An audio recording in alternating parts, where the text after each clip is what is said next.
Hello guys, welcome to my channel. आज मैं आपको क्लास 11th का इंग्लिश का सिलेबस बता रही हूँ, जो कि आपका मिड टर्म का सिलेबस है, जिसकी हम तैयारी इसी चैनल पे करेंगे। सो आप पहले अपना सिलेबस जान लें, फिर हम आपकी इस इंग्लिश के सिलेबस की तैयारी करेंगे। जैसे रीडिंग सेक्शन ए हमारा क्या है, रीडिंग स्किल्स का है, जो कि कितने मार्क्स का है, 26 मार्क्स का।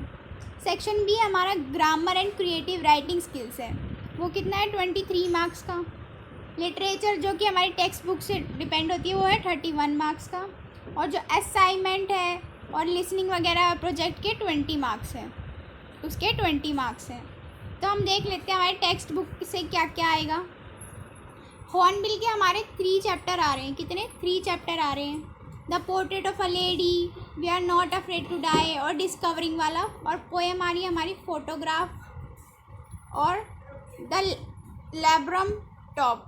2 पोएम आ रही है और हमारे 3 लेसन आ रहे हैं। कितने? 3 लेसन और 2 पोएम आ रही हैं। अनसीन पैसेज, जो कि हमारा रीडिंग स्किल्स में है, वो फैक्चुअल डिस्क्रिप्टिव, वो तो इसी पे डिपेंड रहता है। जो हमारा क्या, फैक्चुअल और डिस्क्रिप्टिव पैसेज आएगा। कौन सा? फैक्चुअल एंड डिस्क्रिप्टिव, ये लिखा। अनसीन केस बेस्ड भी आएगा, क्योंकि सीबीएसई ने सिलेबस चेंज कर दिया आपका। तो factual base, data chart base, statistical base, वो कैसा भी दे सकते हैं। Combined words, limit both for the passage will be 600 और 750 वर्ड्स। ऐसी लिमिट में होगा ये लिखा सब कुछ। नोट मेकिंग, समरी लिखनी आएगी आपको, अच्छे से सार लिखना होगा चैप्टर का, इंग्लिश टू इंग्लिश, जो कि कितने 200 से लेके 250 वर्ड्स का समरी अप टू 50 वर्ड्स। ऐसे पैसेज भी आ सकता है आपका। और समरी कितनी, 50 वर्ड्स की। आई होप आपको समझ आया होगा। शॉर्ट, जो हमारा राइटिंग स्किल्स है, उसमें क्या है, शॉर्ट्स कंपोजिशन आएगी। शॉर्ट कंपोजिशन, उसमें क्या क्या है हमारा, एडवर्टीजमेंट, पोस्टर। कितने वर्ड्स में लिखना है आपको? 50 वर्ड्स में लिखना है, वो भी अच्छे से क्रिएटिविटी से लिखना है आपको, ताकि पेपर जो भी आपका चेक करे वो उस इम्प्रेस होके उसमें अच्छे मार्क्स दे। स्पीच राइटिंग आएगी, वर्बल विजुअल क्यूज दिए जाएंगे, उसमें आपको कितने वर्ड्स में लिखनी है, वो 120 से 150 वर्ड्स में लिखनी है। कंटेम्प्रेरी एज अप्रोप्रिएट टॉपिक होंगे, उसमें टॉपिक दिया जाएगा आपको, उस पर आपको स्पीच राइटिंग लिखनी है। डिबेट राइटिंग, आपको किसी चीज़ पे डिबेट लिखनी है। जैसे हम देखते हैं न्यूज़ में कि डिबेट होती है कि आप इसके साथ हो या इसके prose and dos and don'ts बताने हैं आपको कि ये अच्छा है या बुरा है। ऐसे आपको कोई भी टॉपिक देंगे, वो इसके आपको कॉन्स एंड प्रोज बताने हैं। ग्रामर में आएगा आपका गैप फिलिंग। उसमें आपको मेनली टेंसेस आने चाहिए और क्लोजेस आने चाहिए। क्या? टेंसेस और क्लोजेस। टेंसेस के आपको पास्ट, प्रेजेंट, फ्यूचर तीनों आने चाहिए।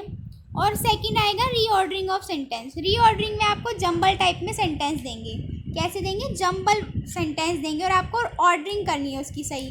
जैसे आपको डैश डैश लगा होगा सेंटेंसेस में, आपको उसे ऑर्डर में लगाना है कि ग्रामेटिकल ऑर्डर उसका सही होना चाहिए।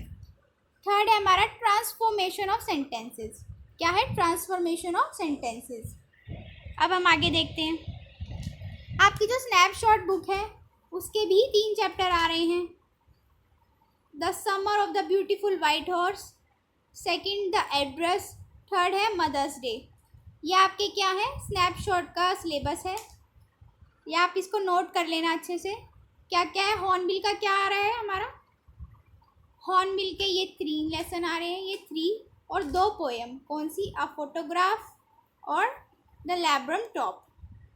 क्या? The laburnum top. 2 पोएम हो गई हमारी,